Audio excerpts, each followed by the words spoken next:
Everybody, it's Jeremy. Welcome back to EA Tetragrammaton, where we are playing This is turn 83. Let's jump into things. Okay, so Kamul, our Lich, has successfully empowered himself in death. That means with a skull staff, he is now death 7. Fantastic. Into 2, the Into has claimed the Shattered Throne. Nice. We got a dire portent as Moloch Ball. Has recast Earthblood Deepwa. Cool. We did some summon Kusarikus. 1, 2. Great. And this is actually, I will say, this is the point where I got suspicious. And I was like, wait a second. There aren't any horror attacks. What's going on here? And then I checked in Astral Corruption installed.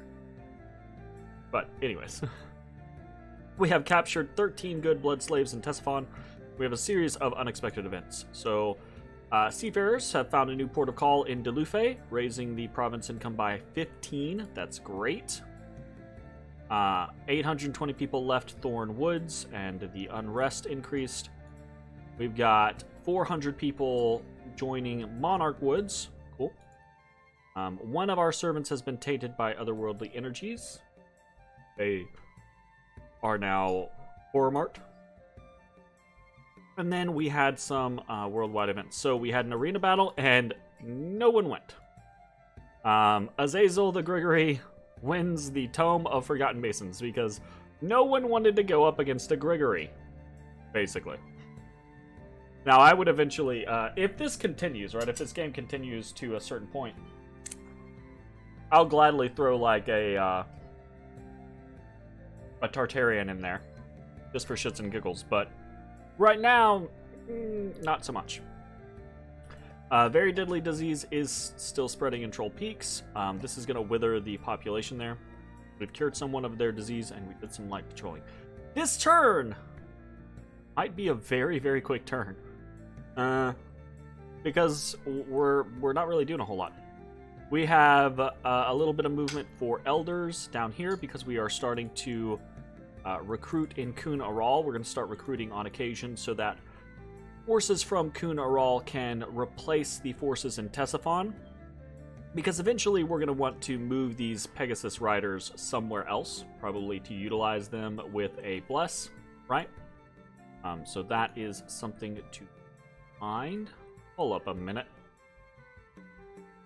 Hold up a goddamn... Oh, it's late winter. Okay, I was like, why is nothing is frozen? Why am I... But I just have heat. I forget. So that's something that we're doing.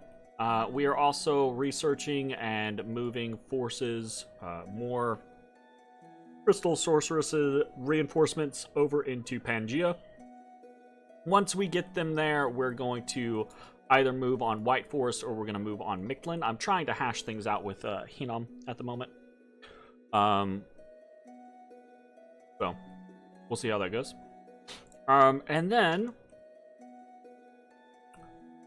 we have a force moving towards Silverfangs in order to try to start. So we're kind of daisy chaining this. This is going to be interesting. Kind of daisy chaining this, using Elders to recruit in Belagor, right? And then trade places. So right now we're swapping from Sawdorth to Silverfangs with a group. And then the next turn, we'll swap from Belagor to Sawdorth, and then back and forth, right? And that'll be pretty interesting. We're currently building a walled city here. 1 month left. Very good. And once we get the unrest here kind of at a manageable point, because keep in mind, the Throne of Ascension increases the unrest by 10 every turn, which is a pain in the ass. Once we get that kind of like managed, we'll probably start recruiting here in Silverfangs, etc. I'm not sure what we're going to be focusing on recruiting. Our recruitment is going well across the entire empire. We're reinforcing. Yes, we're reinforcing pretty much everywhere. This turn has been a lot of Ishib recruiting because I noticed that we were kind of falling behind on our Ishibs. We got some Gudus over here though, and honestly, that's kind of it for this turn. We're kind of just holding up the conflict, the Pangean army. We kind of got in this weird spot because of the communion taking the hits that it did. So that's kind of annoying. And then, right, we're so close to Alt 9 that I figured we just kind of like hold out, wait for these reinforcements, resupply, alter our stuff, and then we're gonna make a mad dash for either White Forest or Mictlan. I'd rather go for Mictlan. Well, I don't really care where I go. I want Astral Corruption gone. Okay, so that's the big plan. Once we get Astral Corruption gone, we can start we can put up Mother Oak again. We can put up Gift of Health again. We can probably put up half a dozen other things. We could put up Eternal Pyre, right? Like, we could do a lot of things. We're just kind of in this holding pattern where you know, we tried to fight against Astral Corruption. We tried to do the maybe I can just work around it scenario, and that failed, and then we, you know, made the decision, okay, well, let's just kill Mictlan, and Hinam kind of jumped in on that. I think Lanka might start pecking at him as well, but that turned into this weird altercation with Hinam, and so now that kind of like stymied my direction. It's also just been a rough week, both at work and with timing, like the rolls of times on games. So I haven't been wanting to do a crazy amount of things. I need to. This is going to happen next turn, whether I want to or not. I'm going to have to start sending out some raiding parties, basically. So we're going to have to figure out how that goes. As far as other interesting things go, we're still continuing to do Kusarikus, Lightless Lanterns, Owl Quills. Our research, now that our armies aren't moving around, is pretty high, pretty good, pretty decent. Not ridiculous at this point, right? I've seen other nations at turn 80 be at like 3, 4, 5k. 5k is probably unrealistic. But we're close to 3k, and I've definitely seen nations hit like 3 to 4k. So we're not doing bad, but we're not just like the top cream of the crop type scenario. But our income is kind of going bonkers. If we can continue, and now that we've added in the Shattered Throne, once we get our god back, if we can continue to kind of like push our dominion, we're gonna be in a very strong position, especially if my plan for Tartarians and getting our I'm trying to hold on like earth gems, and I'm trying to hold on like forging. I really right now I want to just start like forging the shit out of things, right? But I'm trying to hold. We've lost so much Astral Corruption over the course of the last 30 turns, right? I'm kind of in this vein of, look, what's another 10, 15 turns in the grand scheme of things?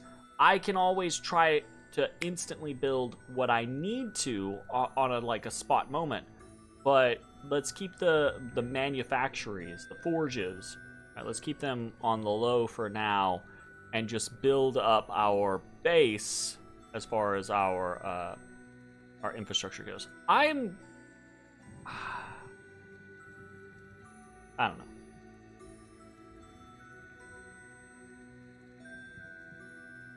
So, in the last 10 turns or so, my interest in this game had been waning, right? The fatigue of dealing with Astral Corruption ineffectually had begun to wear on me. And now this is starting to kind of like pick back up, because I have this concept that maybe Mictlan is on the out and out, right? Or on the way out. And then it's this weird battle for supremacy versus a very large Hinam, which is terrifying. A small relay but one that is difficult to assail for most people. Less difficult for me, but difficult to assail for most people. A powerful, not quite as big as Hinam Marai, but still decently sized Lanka. That is, Lanka and Hinam are pretty scary late game. And I'm interested to see what happens.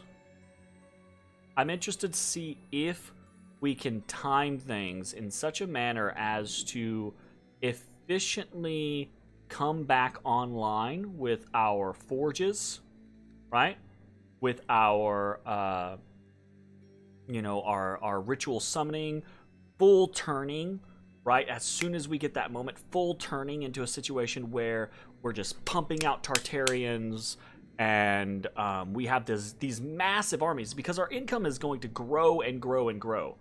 And fortunately for us, most of what we sink our income into is sacred, aside from like just Spear Guard, right? Yay, Spear Guard. But these guys are very cheap, 13 gold per year. This is very cheap from a month-to-month basis. So we can have a lot of them. Was that like 1,000 of them? It's pretty close to 1 gold per month, right, on those Spear Guards. So if we get to the point where we have 1,000 of them, actually we're probably pretty close to having 1,000 of them. How many do we have in this army? Oh Jesus, we've got 290 units here, most of which are going to be Spear Guard. We've got 100 units there, most of which are going to be Spear Guard. We've got 100 units here. Actually, not too many Spear Guard there. This is mostly Spear Guard. So, I don't know. We don't have that many Spear Guard just yet. Still, anyways, we're kind of in this holding pattern. It doesn't make for exciting content. I apologize for that. But it's kind of the nature of the game. The game does go through these lulls, through these ebbs and flows, right?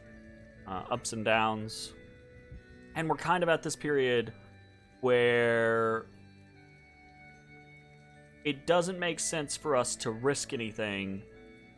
We're going to wait a turn, and then we're going to march on Mictlan. And that's going to be a big fucking deal. Because I think, let's actually check this real quick. Yeah, Mictlan has started to take turns. So they took the last turn, but they didn't move. They didn't do anything that I noticed. And they took this turn, but again, I don't know if they've done anything. So I have found out, by the way, that Relay started to stale a little bit here or there over the course of like the last 20 turns, and apparently Lanka like poked them, and then they stopped staling and just started mind blasting like what's the remote attack? Mine hunting. They just started mine hunting the shit out of Lanka. So that was funny. Anyways, I think that's it for the turn. Not really a whole lot going on. I apologize for that, but we will see how things pan out in the next turn. We're gonna have a very large force moving from Pan. Oh, also, this is maybe somewhat interesting to people, because you guys know that I track all of my recruits. I rename all of my people, but we actually broke 100 Gudus on this turn. So we are up to 104 Gudus that we have recruited over the course of this game. So that's actually pretty cool. We have quite a few of them have died over the course of our stupid fights with Agartha, and then with well, not very many with Agartha, because that was mostly just units like chaff, not chaff, but sacreds and things like that. But quite a few of them died against Yomi. So yeah, that's gonna be it for the turn. Thanks for watching. I will see you all next time. Bye, everybody.